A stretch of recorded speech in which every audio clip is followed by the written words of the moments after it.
Hello everyone, अभी classes में आपका स्वागत है और मैं अजीत कुमार आज आप सभी के समक्ष प्रश्न उत्तर के एक नए वीडियो के साथ मौजूद हूं।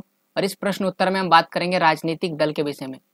राजनीतिक दल जो है वह 10वीं के राजनीतिक विज्ञान यानी सिविक्स के बुक का 5वां चैप्टर है, जिसमें हम लोग राजनीतिक दल से 3 और 5 अंक वाले जो भी प्रश्न परीक्षाओं में बनते हैं उसी के विषय में चर्चा करेंगे। तो आइए देखते हैं 3 और 5 अंकों वाले प्रश्न के विषय में। तो पहला प्रश्न है कि राजनीतिक दल के क्या कार्य है, लिखिए। या फिर आप इसे इस तरह समझ सकते हैं कि राजनीतिक दल क्या है, दोनों ही प्रश्न सेम है। तो राजनीतिक दल वह है जो चुनाव लड़ने का काम करता है, कानून बनाने का काम करता है, सरकार बनाने व चलाने का कार्य करता है और विपक्षी की भूमिका भी निभाता है। यानी कि जिस दल की सरकार होती है वह होता है पक्ष में, और जिस दल की सरकार नहीं होती यानी कि जो दल हार जाता है उसे बोलते हैं विपक्षी दल। जैसे कि वर्तमान में जो बीजेपी है वो क्या है, पक्ष वाला दल है, उनका सरकार है। जबकि इनके अलावा जो भी पार्टियां हैं वह कौन से दल होगा, वह विपक्षी दल होगा। तो इसी तरह विपक्ष की भूमिका निभाती है और जनमत का भी निर्माण करता है। ये सारे कार्य कौन करते हैं, राजनीतिक दल।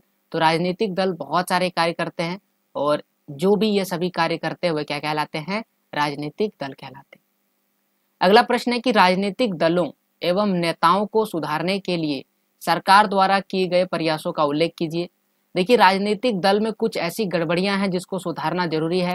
राजनीतिक दल ही खराब हो जाता है और ये होता किस लिए, क्योंकि उनके जो नेता है वह भी खराब होता है। तो किस तरह से राजनीतिक दल को सही किया जा सकता है या फिर राजनीतिक दल के या राजनीतिक नेताओं को किस तरह से सुधारा जा सकता है। तो सबसे पहली जो प्रक्रिया है वह दल परिवर्तन पर नियंत्रण। यानी कि क्या होता है कि कभी कोई दल ए दल में अगर कोई नेता है तो वे क्या करता है, अपनी मर्जी से किसी दूसरे दल में चला जाता है। इसी को बोलते हैं दल का परिवर्तन करना। जो दल बदल विरोधी कानून के द्वारा बंद कर दिया गया है।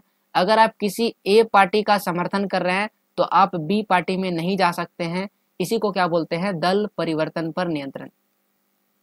दूसरा है दल बदल करने पर अपनी सीट खोनी पड़ती है। यानी कि अगर कोई दल बदल करता है, अगर कोई अपने दल को बदल करके किसी दूसरे दल में जाता है तो उसे अपनी सीट खोनी पड़ेगी। जो जिस भी पद में है वो उस पद को छोड़ना पड़ेगा, उन्हें छोड़ दिया जाएगा, या फिर अगर वो वापस आते हैं तो उनको वो सीट नहीं मिलेगा। अगर ऐसा होगा तो कोई भी अपना दल नहीं बदलना चाहेगा। संपत्ति की घोषणा करना, कोई भी नेता अगर आता है राजनीति में तो उससे पहले उससे पूछा जाना चाहिए कि उसके पास कितनी संपत्ति है, और अगर उसके पास ज़्यादा संपत्ति है या कम संपत्ति है, और बाद में अगर कह सकते हैं नेता बनने के बाद या चुनाव जीतने के बाद या जो भी कार्यकाल है उसके बाद उसकी संपत्ति का ब्यौरा लेना। ये सभी चीज़ों के जरिए हम किसी भी राजनीतिक दल पर नियंत्रण कर सकते हैं और जिससे भ्रष्टाचार भी कम हो सकता है। अगला है कि आपराधिक मामलों से संबंधित शपथ पत्र दायर करना अनिवार्य कर दिया। यानी कि कोई भी अगर राजनीतिक नेता किसी भी राजनीति में कदम रखता है तो उससे जो भी आपराधिक मामले हैं उससे शपथ पत्र द्वारा अनिवार्य कर दिया कि शपथ करना होगा कि मेरे द्वारा किसी भी तरह का आपराधिक मामला नहीं है। ये सारी चीज़ें जो भी इसकी प्रक्रिया है वो संबंधित शपथ पत्र करना अनिवार्य कर दिया गया है। और आयकर रिटर्न भरना जरूरी कर दिया गया है, यानी कि जो भी वो टैक्स भरते हैं उनको जरूरी कर दिया गया है। तो इस प्रकार से ये सभी कार्य जरूरी करने से क्या हो सकता है, राजनीतिक दल और राजनीतिक नेता में सुधार हो सकता है। अगला प्रश्न है कि राष्ट्रीय राजनीतिक दल और प्रांतीय राजनीतिक दल में क्या अंतर होता है। तो दो तरह का दल होता है, एक राष्ट्रीय दल और दूसरा होता है प्रांतीय दल। तो प्रांतीय दल क्या होता है, पहले इस चीज को समझते हैं कि जब किसी दल को किसी राज्य विधानसभा चुनाव, ओके ना, प्रांतीय में क्या होगा, राज्य विधानसभा चुनाव की कुल मतों में कम से कम 6% मत प्राप्त होता है अथवा वह कम से कम 2 सीटों पर विजयी होता है तो उसे हम क्या बोलते हैं, प्रांतीय दल कहते हैं। अगर आप राष्ट्रीय राजनीतिक दल की बात करते हैं तो जब किसी दल को लोकसभा चुनाव में किन्हीं 4 राज्यों की विधानसभा चुनाव में कुल वैध मतों का, यानी कि 4 विधानसभा में जितने भी वोट मिलते हैं उनका अगर 6% मत प्राप्त होता है कम से कम, तो यह फिर 4 लोकसभा सीटें जीत लेती है और उसके साथ साथ तो वो दल का कहलाता है, राष्ट्रीय राजनीतिक दल कहलाता है। तो ये मुख्य अंतर है राष्ट्रीय राजनीतिक दल और प्रांतीय राजनीतिक दल में। एक प्रश्न है कि भारतीय कम्युनिस्ट पार्टी और भारतीय कम्युनिस्ट पार्टी मक्सरवादी, इन दोनों में क्या अंतर है, ये अंतर आपको बताना है। अगला प्रश्न है भारतीय कम्युनिस्ट पार्टी और दूसरा है भारतीय कम्युनिस्ट पार्टी मक्सरवादी। इन दोनों में क्या अंतर है ये आपको बताना है। तो हम दो तरह से लिखे, यहाँ लिखे भारतीय कम्युनिस्ट पार्टी और यहाँ पर है भारतीय कम्युनिस्ट पार्टी मक्सरवादी। तो दोनों की स्थापना देख लेते हैं। सबसे पहले भारतीय कम्युनिस्ट पार्टी की स्थापना 1925 यानी 1925 में हुआ है, जबकि कम्युनिस्ट पार्टी 1964 यानी कि 1964 में बना है।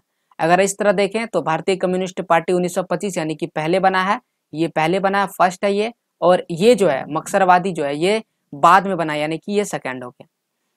इसका जनाधार यानी कि इसका जो नियंत्रण है कहाँ पर, ये केरल, पश्चिम बंगाल, पंजाब, आंध्र प्रदेश, तमिलनाडु, यहाँ पर इसका ज्यादा वर्चस्व है।